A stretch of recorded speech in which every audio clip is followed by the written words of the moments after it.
There are times when a firefighter is going to find himself entangled in wires due to a collapse or fire conditions in the building that have dropped the ceiling.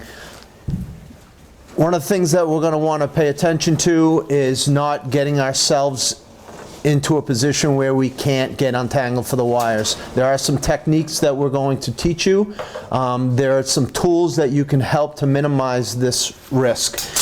Cable cutters, 9-inch cable cutters are a specific tool that we like to carry on our person. We can carry 2 sets, a pair high on your turnouts and a pair low. Radio pockets can be a place where we can have our cable cutters.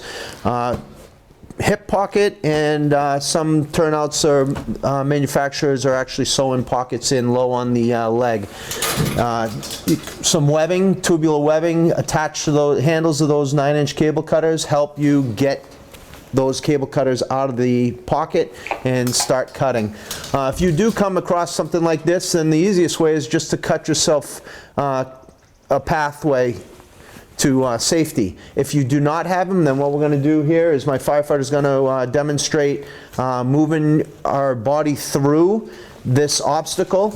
Some key points here to remember are to stay as low as possible between the wall and the floor and keep that bottle turned into that corner, that where the floor meets the wall. On a firefighter's personal protective equipment, there are a lot of places that wires can get hung up on. They can get hung up on the shield. They can get hung up on the identification shield on the helmet. Turning around, we can get wires stuck in the top of the bottle, the first stage regulator, down here at the bottleneck. So there are a lot of places where wires can drop down over the PPE. The important thing is, when you're faced with something like this, is it's not to bull your way through. If you try to bull your way through here, you're just going to get yourself entrapped deeper.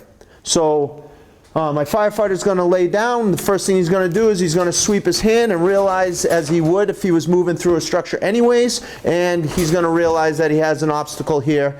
He is not going to at that point drop down, because then he can get these wires stuck into his helmet. He's going to back out, transition to a low spot, bottle in the corner, and then he's going to move through.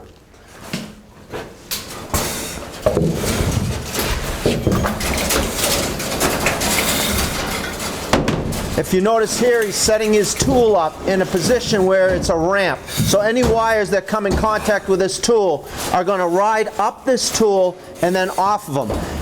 His bottle is oriented in the corner of the wall and the floor.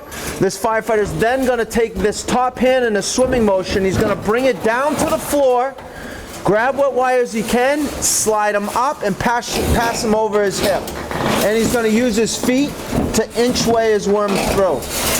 Now, if this firefighter does notice that he is hung up, so I'm gonna get this firefighter hung up here with a wire. So as he's starting to move through and he realizes that he's stuck, one of the things that this firefighter is going to do is he's going to pull tight, realize he's hung up, and then he's going to use that hand to fish and feel his way for that tight wire.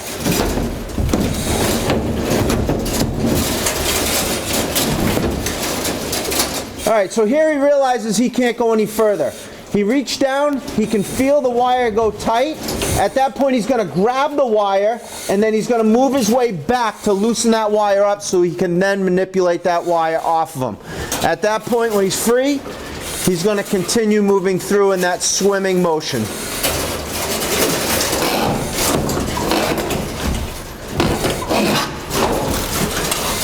As you notice, the firefighter still being mindful of keeping the bottle in constant contact with the wall and the floor, and his head is staying low the entire time.